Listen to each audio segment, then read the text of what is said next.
قاری صاحب، آپ کے فادر اور آپ کی مدر، ان کا آپ پہ ایک حق ہے، اور اسی طرح آپ کے بہن بھائیوں کا بھی آپ پہ ایک حق ہے، اور ان حقوق کا دائرہ اللہ تعالیٰ نے خود متعین کر دیا ہے۔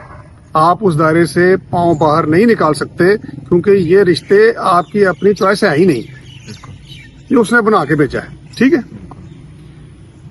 تو اللہ تعالیٰ اس ضمن میں فرماتے ہیں بسم اللہ الرحمن الرحیم وَأُولُو الْأَرْحَامِ بَعْضُهُمْ أَوْلَىٰ بِبَعْضٍ فِي کتاب اللہ، مگر اللہ کی کتاب میں خون کے رشتے، بلڈ ریلیشنز ایک دوسرے کے حقوق کے زیادہ حقدار ہیں، ہر قسم کے حقوق ہیں۔ بالکل۔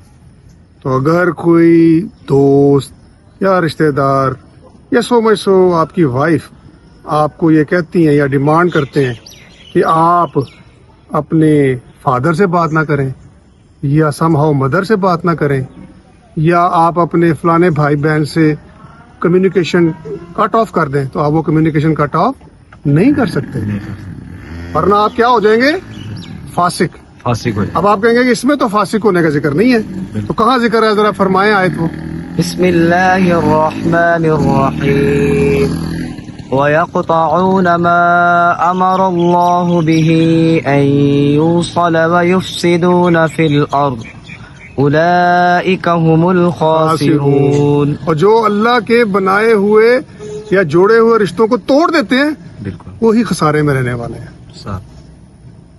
بس کافی ہے اتنا میرے حال میں۔ Message is loud and clear.